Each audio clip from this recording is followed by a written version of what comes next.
దాని మాట వస్తున్నది. చూద్దాం ఏం జరుగుతుందో. అయిందా? రామ్మోహన్ గారు ఓకే, మళ్ళీ మీ దగ్గరకు వస్తానండి. ఇప్పుడే జాయిన్ అయ్యారు రామచంద్ర గౌడ్ గారు, కాంగ్రెస్ నాయకులు.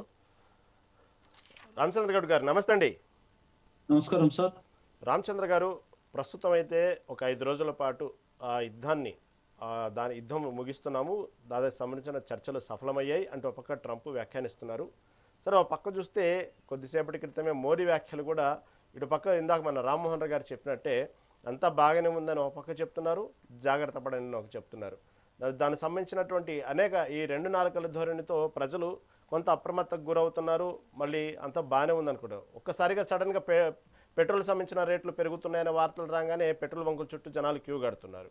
కానీ వాస్తవంగా రామ్మోహన్ రెడ్డి చెప్పినట్టు ఇంతవరకు పెట్రోల్ రేట్లు అయితే ఎక్కడ పెరిగిన దాఖలు అయితే ఎక్కడ కనబడలా. అయితే ఏదైతే పబ్లిక్ ఇబ్బంది పడుతుంది, గ్యాస్ కొరత వల్లే ఎక్కువ ఇబ్బంది పడుతున్నట్టు అర్థమవుతోంది. కొన్ని వస్తువులు, నిత్యావసర వస్తువుల మీద కూడా ధరలు బాగా పెరిగిపోయినాయి. ఈ తరుణంలో ప్రస్తుతం కేంద్ర ప్రభుత్వం చెప్తున్న మాటలకి, అదేవిధంగా గల్ఫ్ దేశాల్లో చిక్కుకున్న భారతీయులను తీసుకొచ్చే క్రమంలో కేంద్ర ప్రభుత్వం తీసుకున్న చొరవ గురించి కానివ్వండి, వీటన్నిటి మీద ఏమంటారు ఓవరాల్గా రామచంద్ర గారు? సార్, మోడీ గారు మొదటి నుంచి కూడా భయస్తునిగా మాట్లాడుతున్నాడు. ఎందుకంటే ట్రంప్ గారి హెచ్చరికలకు భయపడి చేస్తున్నాడా అనే రకంగా ఉన్నది. ఎందుకంటే ఒకసారి ఏంటంటే డీజిల్ ఆయిల్ వేరే విదేశాల నుంచి, అంటే మనము అమెరికా నుంచే తీసుకోవాలి, రష్యా నుంచి బంద్ చేయాలంటే అతను ఎన్నిసార్లు స్టేట్మెంట్ ఇచ్చినా మనము అది నమ్మే పరిస్థితిలో ఉంది. ట్రంప్ గారికి భయానికి భయపడుతున్నాడు. కానీ మనం మొదటి నుంచి కూడా భారతదేశము, ఇండియా అందరితోని, రష్యాతోని సత్సంబంధాలు ఉన్నాయి. అదే రకంగా అమెరికాతోని, వేరే అన్ని దేశాలతో, అలిన దేశాలతోని, ప్రతి యూరోప్ దేశాలతో అందరితోని మొదటి నుంచి కూడా కలిసి ఉన్నాము. అదే రకాన్ని మన విదేశీ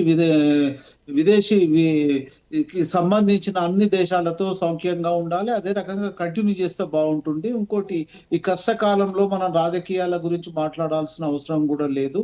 కానీ అంటే కాంగ్రెస్ పార్టీ సలహా ఏంటంటే, కాంగ్రెస్ పార్టీ మొదటి నుంచి కూడా అందరితో కలిసి ఉన్నది, అన్ని దేశాలతో సత్సంబంధాలు ఉన్నాయి. అక్కడ మనకు అంటే అంటే అరబ్ కంట్రీలో కూడా అందరు మన వాళ్ళు చాలా మంది, సుమారుగా 4-5 లక్షల మంది, అంటే 1 కోటి మంది వరకు ఉంటారు. అక్కడ కొద్ది ఇబ్బందులు కూడా జరుగుతున్నాయి. కానీ వాళ్ళని తీసుకురావట్లో 3-4 లక్షల మందిని తీసుకురావడం జరిగింది.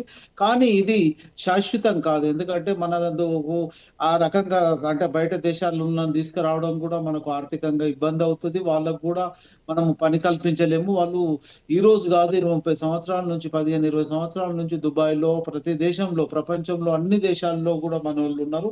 కానీ మనది ఎప్పుడైనా కానీ శాంతి కాముకమైన దేశము. కానీ ఇక్కడ ఏమైతుందంటే, అమెరికా పెత్తందారి కోసానికి పోకడలతోని వాళ్ళు ఏదో చేయాలని పోతుంది. టెక్నికల్ గా అన్ని డెవలప్ అయినాక ఇప్పుడు మనం చూస్తున్నాం, ఇరాన్ కూడా అన్ని రకాలుగా సైనికంగా అంటే మొండిగా ఉండి కూడా యుద్ధంలో ఇప్పుడు సుమారుగా 22 రోజుల్లో యుద్ధం జరిగినా గానీ ఇంకా దీర్ఘకాలికంగా చేయాలనే ఆలోచన ఉంది. ఇరాక్ యుద్ధము అప్పుడు ఏంటంటే సంవత్సరాల తరబడి జరిగింది. వాళ్ళకు పూర్తి అనుభవం ఉంది.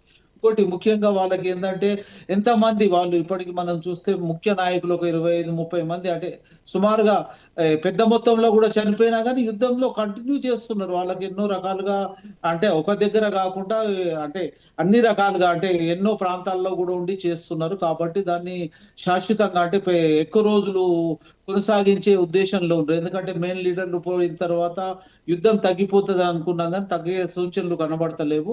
ఇంకో ముఖ్యంగా మనకు అక్కడ, అంటే మనకు వచ్చే సౌకర్యాలు కూడా అన్ని దేశాలతోనే మనకు అవసరం ఉన్నది. అదే రకంగా ఇప్పుడు అంటే ట్రంప్ కూడా వెనుకకు తగ్గడము శుభ సూచకంగా అనుకోవచ్చు. దాన్ని పూర్తిగా మనము భారతదేశం అనుకోండి, అంటే రష్యా, చైనాలకు కూడా భయపడుతున్నాడు. మనం కూడా ముందుండి వీళ్ళతో సమన్వయం పరిచి యుద్ధం జరగకుండా కొనసాగించకుండా తగ్గిస్తేనే బాగుంటది. ఎందుకంటే ఇదే రకంగా కంటిన్యూ చేస్తే అన్నిటి సమస్యలు ఉంటాయి. ఆ యుద్ధ ప్రభావం ప్రత్యక్షంగాను పరోక్షంగా కూడా భారతదేశం కాదు, ప్రతి ఈ దేశం మీద ఎఫెక్ట్ కలుగుతుంది. మనము శాంతి కాముకులంగా ఉండి, అంటే యుద్ధం జరగకుండా ప్రయత్నాలు చేస్తే బాగుంటది. దానికి ప్రతిపక్షంగా కాంగ్రెస్ పార్టీ కూడా సపోర్ట్ చేస్తుంది. దానికి మోడీ గారు కూడా పాత రోజులు కాకుండా ద్వంద్వ వైఖరిని లేకుండా అన్ని దేశాలతో రష్యాతోని, చైనాతోని, అమెరికాతోని సత్సంబంధాలు పెట్టుకొని అవసరం అనుకుంటే మనం ఆయుధ సంపత్తిని పెంచుకొని అవసరం అనుకున్నప్పుడు చూడాలి. ఇప్పుడు ఏంది అమెరికా ఒక దేశం కాదు, ఒక దేశం తర్వాత ఒక దేశం, ఒక దేశం తర్వాత ఒక దేశం మీద యుద్ధం ప్రకటించేటట్టు ఉన్నది. ఇది ఫుల్ స్టాప్ చేయకుంటే అన్ని దేశాల మీద అంటే ముందు ముందు ఇంకా చేసే ప్రయత్నం ఉంది. కాబట్టి వాళ్ళకు అమెరికాను ట్రంప్ ను వెనకకు గుంజే ప్రయత్నం అంటే యుద్ధం నుంచి విరమించే ప్రయత్నం చేయాలి. లేకుంటే వాళ్ళ మీద కూడా ఎఫెక్ట్ చేసేటట్టు రష్యా, చైనా మరియు భారతదేశం కూడా ముందుండి చేయాలి. ఎందుకంటే ఇప్పుడు రష్యా, చైనా కూడా వాళ్ళకు ఇరాన్ కు సపోర్ట్ గా ఉన్నట్టు, ఇండైరెక్ట్ గా సపోర్ట్ గా ఉన్నట్టు ఉన్నది. మనము వాళ్ళకి సపోర్ట్ లేకుండా కానీ శాంతి కాముకులంగా శాంతియుతంగా ఉండేటట్టు ప్రయత్నం చేద్దాము. దానికి ప్రతి ఒక్క భారతీయ పౌరుడు కూడా అంటే వేరే దేశాల నుంచి వచ్చినప్పుడు మనం అంతర్గతంగా ఎన్ని ఉన్నా కానీ వేరే దేశాల నుంచి వచ్చే యుద్ధాన్ని గురించి సంబంధించి మాత్రం ఒక తాటిపై ఉండి, ఇంతకు ముందు మనము పాకిస్తాన్ తోనే సింధూర్ యుద్ధం అనుకోండి, అంతకు ముందు కూడా జరిగిన ప్రతి దాని యుద్ధంలో కూడా సపోర్ట్ ఉన్నట్టు ఇప్పుడు కూడా మనం సహకరించి దాంట్లో రాజకీయంగా చేయకుండా సహకరించేసి ఈ యుద్ధము కంటిన్యూ కాకుండా చేస్తే బాగుంటుంది. దానికి పూర్తి సహకారం కాంగ్రెస్ పార్టీ నుంచి ఉంటది. అదే రకంగా ఇంకా మేధావుల సలహాలు తీసుకొని ఏ రకంగా చేస్తే బాగుంటది అనేది ఆలోచన తీసుకొని యుద్ధాన్ని ఫుల్ స్టాప్ చేస్తేనే ఇది ఏమైతుందంటే ఒకటి రెండు దేశాలతోనే కాదు, మూడవ ప్రపంచ యుద్ధానికి కూడా దారితీసే ప్రయత్నాలు జరుగుతాయి. అందుకోసానికి ఫుల్ స్టాప్ చేస్తేనే దీనికి పూర్తి శాశ్వతంగా పరిష్కారం ఉంటది. ఇప్పుడు మనం వేరే దేశాల నుంచి ఉన్నా మరి అంటే దుబాయ్లు ఉన్నా బయట దేశాల్లో ఉన్న వాళ్ళని తీసుకురావడం కొద్ది ఇబ్బందికరమైన వాతావరణమే. దాన్ని తీసుకొచ్చినా మనకు ఆర్థికంగా ఎన్నో రకాలుగా ప్రాబ్లం ఉంటది. యుద్ధం కంటిన్యూ అయితే మాత్రం అన్ని నిత్యావసర సరుకుల మీద ఎఫెక్ట్ పడుతుంది. ఇప్పుడు గ్యాస్ ప్రాబ్లం ఉంది కానీ ఆ గ్యాస్ కొరతతో కొద్ది ఇబ్బంది కనబడుతుంది. అదే పెట్రోల్ లో కూడా సూపర్ పెట్రోల్ అనేది ₹2.50 పెంచారు. కానీ ఇదే కంటిన్యూ ఉంటే అన్ని రేట్లు పెరుగుతాయి. దానికి కంట్రోల్ రకంగా చేస్తే శాశ్వత పరిష్కారం మాత్రం యుద్ధం లేకుండా చేస్తే బాగుంటది. అందరి సహకారంతో మనం చేస్తే బాగుంటది. మన మోడీ గారు కూడా ప్రధానమంత్రి కూడా పూర్తిగా దీంట్లో చొరవ తీసుకొని పూర్తి ఈ సమన్వయంతో యుద్ధాన్ని ఆపే ప్రయత్నం చేయాలి. దానికి తగ్గట్టు కూడా శాంతియుత వాతావరణం కొనసాగించే రకంగా చేయాలి. ట్రంప్ కూడా వెనుకకు వేస్తున్నాడు కాబట్టి ఇదే టైంలో దాన్ని కంటిన్యూ చేయాలి.